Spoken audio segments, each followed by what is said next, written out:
I love podcasts and I just think I have lots of really good opinions. No, I don't know. I just think it would be fun. It is fun. You're in it now. Yeah. I know. It is fun. You're right.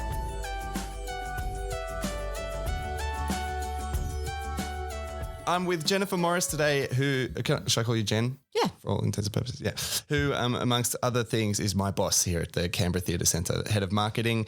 And we're going to explore what that means, what sort of life path leads you to do marketing at all, or specifically marketing within the arts and, the type of things that you hope to do from there. Maybe we could start with maybe the road that led you to the theatre.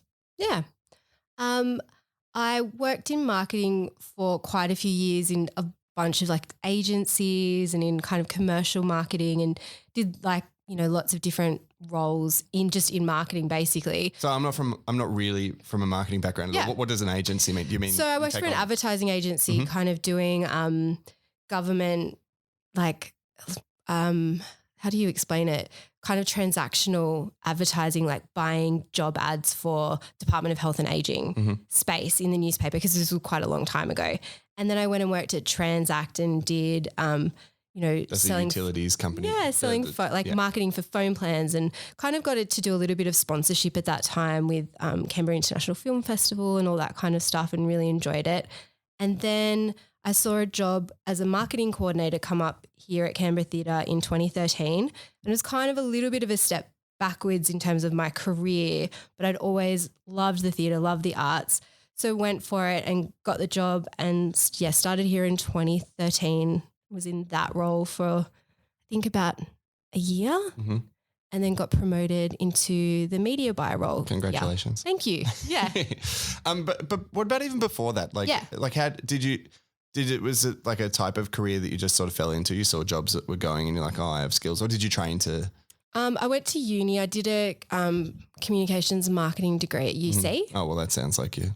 Yeah. Headed in this direction. Yeah. I kind of always wanted to do psychology, but didn't think I could get through the stats. And I thought this was kind of a fun way about, looking at why people do things and kind of connecting it to the things that I like in the world, which is, arts and music. And the good thing about marketing is you can kind of work in almost all fields have marketing teams. So you can kind of be close to lots of different industries without actually having to have a hard skill set.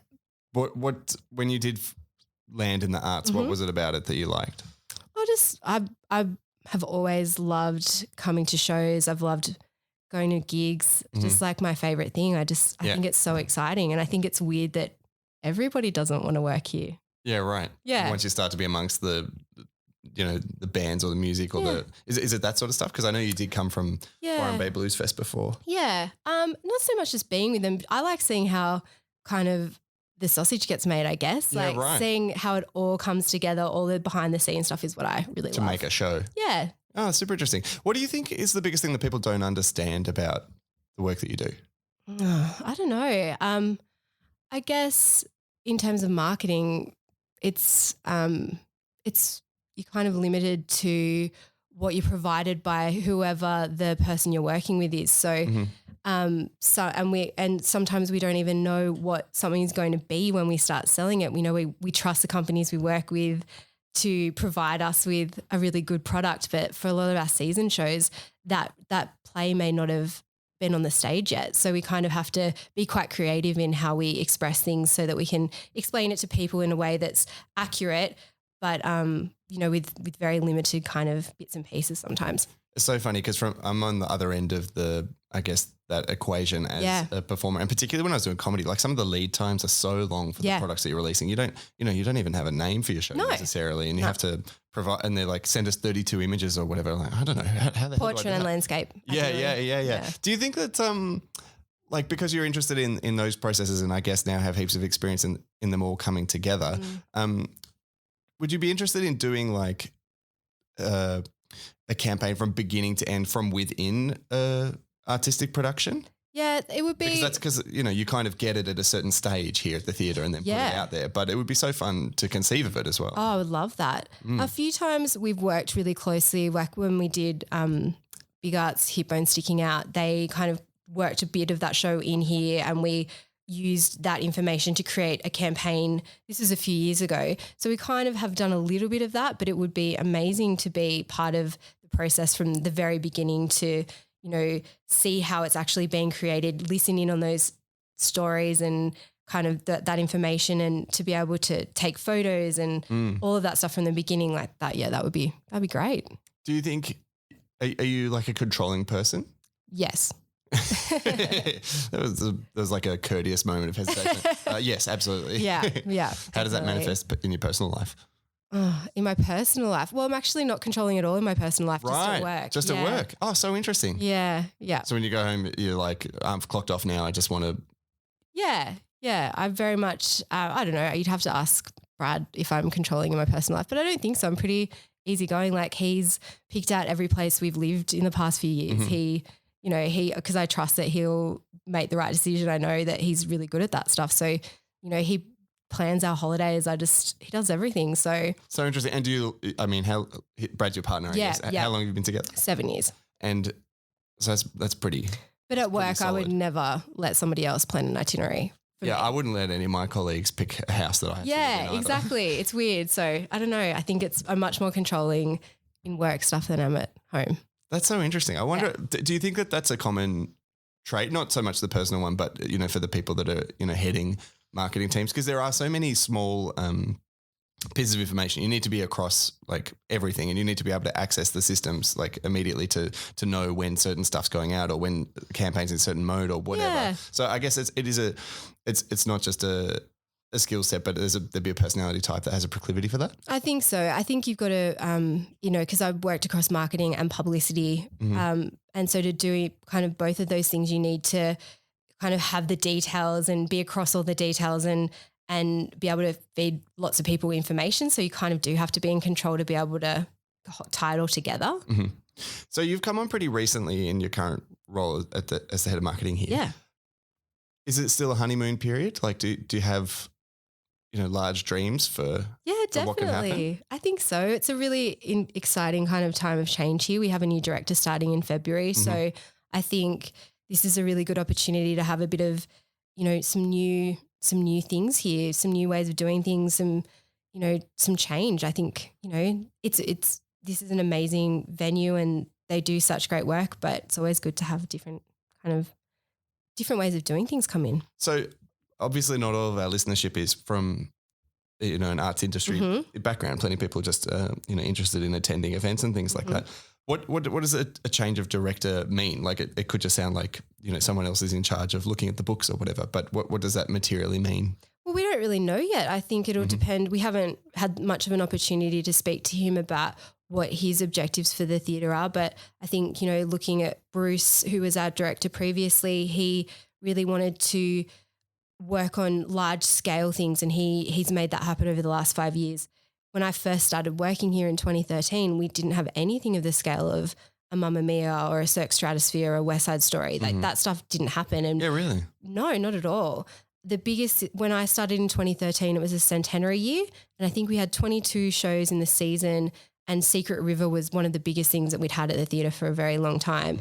And in comparison, 22 shows in the season. Yeah, it was a huge year. But this year, we've had West Side Story, which had 3 weeks of shows, running into Cirque Stratosphere, which has 3 weeks of shows. That was unheard of. So that was really something that Bruce wanted, and he went after that, worked with commercial producers, worked with our team internally to kind of bring these big things here. So really the next stage of that is up to Alex, and if he wants to continue in that direction, or if we get the new theatre, all of like the kind of the capacity for what we are able to present here is huge. You brought up a new theatre because there's talk of there's firm plans now to have to construct a new theatre. I think so. I think that's they're working on it. Yeah, right.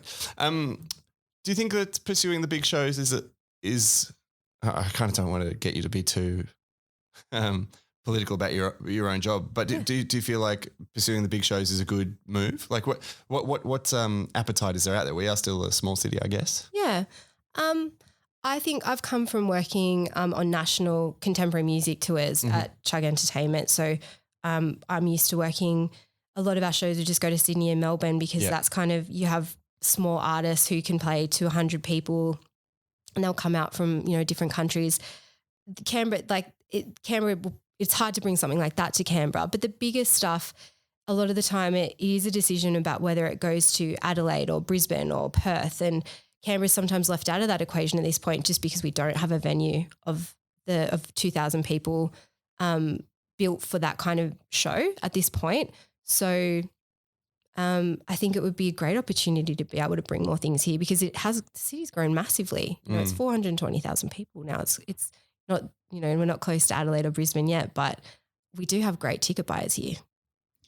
Certainly as like a performer, I get really frustrated not to be able to book venues that are sort of like 400 capacity and have dancing. Yeah, dancing is the big thing. Yeah, because the Playhouse Theatre is really great, and I put on the Camp Eurovision show there, and that was super fun. It was the perfect spot for it, really. But yeah, looking to put out an album, and I just can't even see where to do it in hometown. Yeah. Are you going to build me a theatre, Jen? Sure. Right, that's a commitment. This is on there. It's a contract. It's legal now. Across all of the stuff that you've done, do you have triumphs? Like, do you think, like, are the triumphs that you have sort of related to shows that you work on going really well, or are they related to things going better than expected, or bringing things that you really love to people? Like, how do you conceive of that sort of stuff? I think my favourite thing that I worked on was we had Patti Smith at Blues Fest in 2017, and her team and working. I actually missed meeting her by about 3 minutes. I never really liked to meet anybody, but I did want to meet her because she's apparently really lovely. I just missed her, but there'd been these really terrible floods in Byron Bay a week before the festival, and people lost their homes. It was pretty awful, and she heard about it. And her manager called me on the day of her show, one of her shows at the festival, and said, Patti wants to give $10,000 of her own money to a local charity who don't have high administrative costs. Do you know anyone? And I'd been working with this woman who was a local Byron person who had just started this really small charity herself that week, and had gotten it all above board, but had just, didn't want to get kind of stuck in the administration of bigger charities. So that's literally what she'd started. Wow. And so I got to call her, this woman, and tell her that Patti Smith was personally donating $10,000 to her charity. And this woman ended up being a massive she was already a huge Patti Smith fan. And so something like that was really special, and much more so about Patti Smith being an amazing person than anything else. And then that whole tour was really special. I got to seeing the shows, seeing it all come together was great.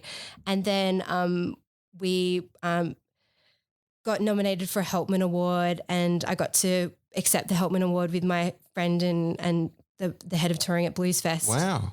Which was really exciting. What category? Best Contemporary Tour. Mm-hmm. Yeah. And you got to go. Yeah. And yeah, we got to accept it because obviously. Congrats. Hattie wasn't there. Thank you. Yeah. So something working on that kind of whole project was really special, and it was really great to kind of work on a project like that with a woman who is so inspiring, has such an important voice, and genuinely is that. That's very special. So I love that. It's interesting to hear you saying there that you don't normally like to meet the artist, or I know that you've said in the past to me that you avoid it. You're like, I hate artist land. Why is that? Oh, I don't like. I'm happy to meet them if I have a reason to. Like, sure. If it's appropriate and I'm there and it's it's part of my job or something like that, I'm totally happy to. But I don't want to just meet people for the sake of meeting them. Yeah, to collect them or whatever. Yeah. Yeah, I can relate. You go to lots of things. I'm not famous, but I'm sometimes in rooms with like super famous people. I think you're famous. Well, famous to you. I knew you were, yeah. Did you? Yeah. Yeah, right. You haven't fired me yet? Still time. Not yet. I hate it when you're in rooms and people like are looking over each other's shoulders and trying to lurk around people to talk to them. Yeah. I also, and at the other end when like, after a big show or something, people will be like congregating and just be trying to give someone a hug or something. And you don't even get a second because, there's so many transactional interactions that you have to have. I mean, it's not a malicious thing, but it is a bit odd. I just didn't want to meet people. Although I did meet I got the Doobie Brothers to sign a record that I had. Oh, huge. Yeah, which is pretty cool. So I totally did do it that time. Yeah, look, I've definitely done it too. I was at Falls Festival Meredith. So I was at Meredith maybe 2010 or something, and I just suddenly turned around and Saul Williams was there. Wow. And I'd gone to the festival to see Saul, and I was like, Saul, I wasn't prepared. and I just put my hand in his and I was like, I love everything you do. Aww. He said, thanks. And then just walked off. And I was like, oh, was it good? I blew it. That was my one chance. I mean, well, was it good? Whatever. It was just shaking a hand. Yeah, but like, are you happy you did it? I probably wish I had my time again so that I could, think of something, to meaningfully impart, the influence that this person had on my life. But, maybe they just get that all day, every day anyway. I think they'd like it. Yeah, look. You would like it? Yeah, well, I was just thinking that. I was, like sometimes, especially in Australian culture, like, if you do big things, sometimes people just assume that you like are being like told that it's gone well or whatever. Like I get what you mean. Yeah, so and so consequently, you already know. So and so nobody says anything. Like, it's so funny. Sometimes I go to bed after a really huge show and I'm like, oh, that felt really good. That felt like the best one, and I'll never hear from anyone about it. Like, it's so hard to know. That's so interesting. Yeah, it is weird, but at the same time, like, much nicer that than being like, oh my god, you see the people that are actually famous, the tremendously, like your Kanye West or whatever, how easy it would be to lose touch with reality because your feedback mechanisms are completely How would you ever know? How would you ever know if you're doing something bad because there's so many people around you being paid to tell you that everything you do is good? Yeah. It's really dangerous. That's good too. Yeah, dangerous on the one. I think it's dangerous on an interpersonal level because you're not being held to account, which is, why we see all the horrible things that we see. But on a professional level, on a creative level, maybe it's fun because you're then not influenced in the same way by fearfully trying to please everyone. I think you need to people to tell you if it's not good though sometimes. Although that stuff is also personal. So how do you ever really know? But sometimes you see artists do things and you're like, really? Why didn't somebody? Yeah. How did no one in your life tell you not to send that tweet or whatever it is? Yeah, for sure. Tweets in particular. Yeah. That's hook into the brainstem of I know. people you don't want to hear from in that way. What about disasters? I can't ask about triumphs without asking about disasters. Been pretty lucky. I haven't really had anything too disastrous. I always try and say when things feel really stressful, especially, at Blues Fest, it felt very high stakes at times because the artists would be there and the artists are huge for Blues Fest. You've got Bob Dylan coming in suddenly and I don't know, presumably their requirements are commensurately huge. Yeah, they're some of the biggest acts in the world come to Blues Fest that's amazing. It wasn't at all a disaster, but an interesting thing that happened was we had Lauryn Hill and everybody said she's going to be late. She's going to be late. She probably won't even show up. And she hadn't played in Australia for a really long time and she came out just for this one festival appearance. And she did end up going on probably about half an hour late. Then she played an amazing set. She played for like 90 minutes or something and it was truly incredible to see her. And a lot of people complained. A lot of people hated it. Yeah, oh yeah. And really? Yeah. Was she the last act of the day? Yeah, she was. So it wasn't like she was, pushing out. No, but people don't like waiting, but it's kind of part of her shtick in a way. And she's really legitimately one of the greatest living artists. Like she really is an amazing artist. I don't understand. She late as in she's going to run late or going to start late? She started half an hour late. Oh, half an hour's not that bad. It really wasn't that bad for her. We were quite pleased. Yeah. Why did she start late? Because she's a big shot and she does what she wants? Yeah. Yeah, right. She's allowed. She's Lauryn Hill. Yeah. In my, it's always a little bit rude, but. What do you do on stage? She had a DJ playing. She had her own DJ. Oh, well it wasn't that bad. But I think people were waiting for her to be late. And then when she was late, it confirmed it and then they had it already like in their minds what they were going to say. Yeah, right. Oh, so it was just on social media. That's people not a disaster, Jen. That makes me feel that you're censoring some true disasters. Oh, well, not really. Okay. All right. I'm not getting more? Nah. Okay. What about not everybody gets to see the back end of these processes. What are the wild riders and things like that people ask for? Do you ever intersect with them? It's so boring. I don't personally have anything to do with the riders, but I just really enjoy hearing about them. Yeah. And they're not that interested. Like riders are pretty fair most of the time. They're mostly just like hummus and crackers and. That's nice. Yeah, stuff like I that. guess if you're constantly doing it, you probably get sick of being hedonistic. Yeah, I can't think of anyone that's had something really crazy. I can remember here at Canberra Theatre a few years ago, we had this woman called Storm. I can't remember her last name.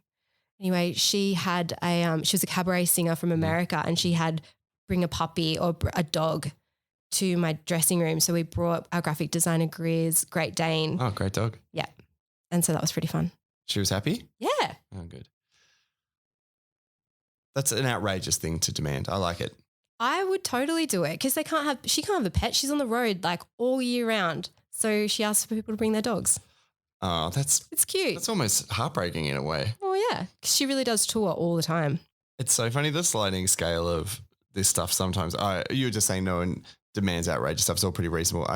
This wasn't a demand, just the standard. I played at I hope I'm not breaching any commercial incompetence stuff here. I doubt it. I played at Canberra last week, which is at the ANU. Yeah.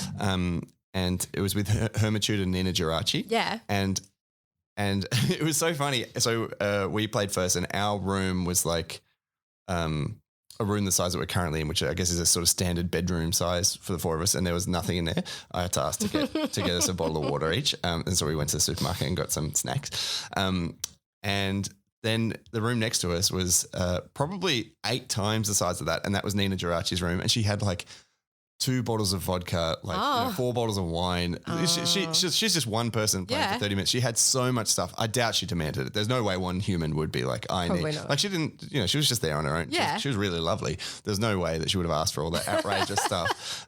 Imagine drinking like liters and liters of spirits. Couldn't. Of course. And then Hermitude's room, I don't even know where they were. I didn't see them. I was like, wow, maybe there's like some big backstage secret tunnel to a hotel or something. No, obviously not actually that, but it was really funny. It's really funny, the sliding scale of those things. Yeah. Also, you hear stories of, people whose job it is to run around and get drugs for people and things like that. But I don't think that's something that happens. It certainly doesn't happen at the Canberra Theatre. No, not here. Definitely not here. But you were about to say, I'm sure it happens. It's probably standard in the music industry. Yeah. So funny, that stuff. I guess if you're like, a big drug user, as many people who have to constantly be on you can't always figure out where to get your stash in Reykjavik or whatever. Totally. I would love to know how all that works, but I don't. It was all illegal and hidden. Yeah, exactly. It would be so fun to know what the demands are as well. In every country, the real rider. Yeah, the dark web rider. There's that famous story of, who was it? Which is a band that had the M&Ms. I think it might have been Black Sabbath. Yeah. I also maybe Van Halen. I was about to say Van Halen. But it might be Van Halen. Billie Eilish thing this week. I'm thinking about Van Halen, but I think it's. I think it may be Van Halen because they had a big show, and the idea was that they'd have the M&Ms because they had this huge tech rider, and just if the brown M&Ms were there, then their tech rider had been red, and everything would be. I love that though. I think that's great. Do you ever encounter people try to trick you like that? No. Not really. No. Everyone's pretty friendly. Yeah, and it's kind of I don't know. I feel like the days like that are probably a bit done. It's all very kind of run through big organisations a lot of the time. Like not all the time, but in the music industry, a lot of it is done through big people now. It strikes me that a lot of marketing is a pretty subjective field, and it's a lot of it's about, as you said, connecting people with the things that are on and the people that will want to see it. As a result, I guess there's probably a lot of different approaches that you could take. And now that you're the head of a team, like a pretty significant team here that does big events, are there any fun things that you dream of doing? Yeah, I think the kind of fun side comes of it when you get to be creative and do activations. And even last Friday, we got some of the Cirque Stratosphere, which is the big circus that we have here at the moment. Some of the performers walked through the city with us in full costume and handed out flyers, and seeing people kind of surprised and their reaction to them. And then they did a little performance at the Christmas tree launch and, stuff. I love stuff like that. I think kind of bringing the performers out into the real world is really fun. I like stuff like that. Is that less effective though, as more and more people are just living online? Maybe, but I guess you could, if we would have had planned it better, we probably could have had a videographer capture that and then make a video of that, the people who actually were out in the real world being surprised, and then put that back online. So I don't think so. I think you can still go out and do stuff in the real world and then use it online as well. Mm-hmm. Do you think that you need to sort of do every type of thing? Because also, no?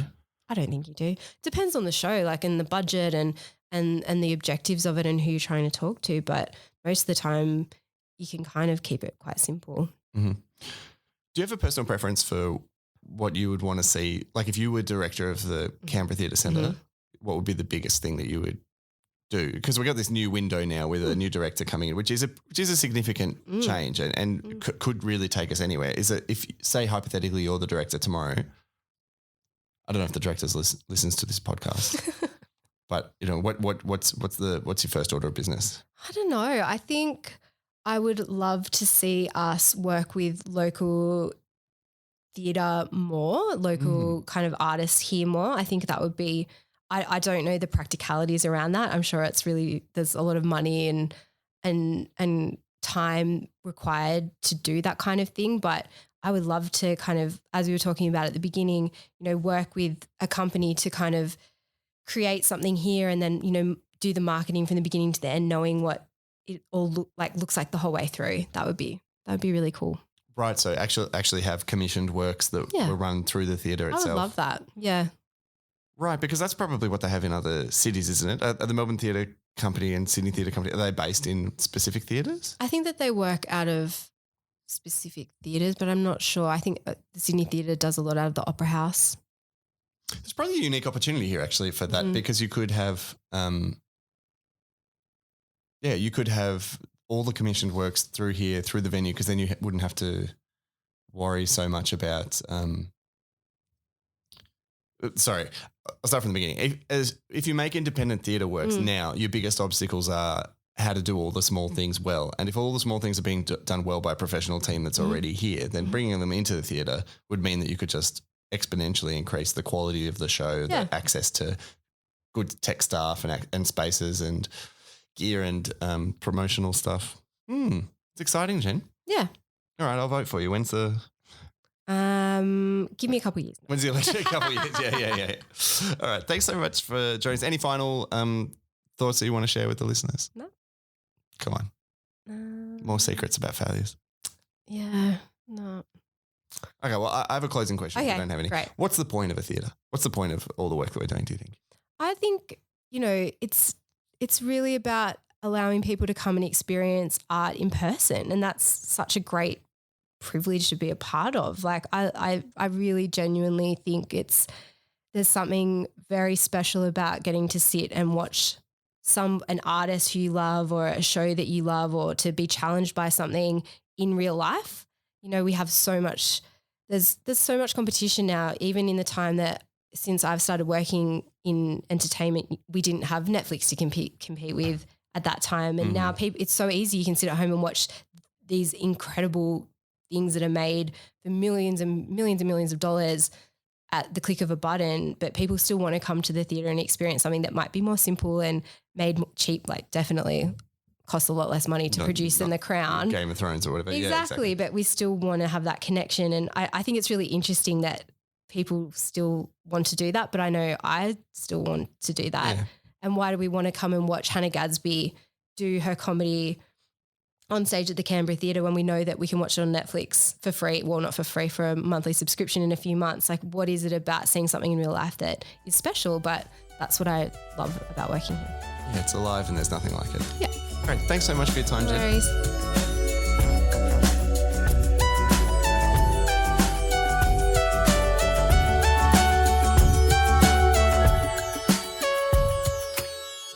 Jen Morris, Head of Marketing at the Canberra Theatre Centre. Jen mentioned a few times Cirque Stratosphere, which is running now until the 21st of December. You can get your tickets at canberratheatrecentre.com.au.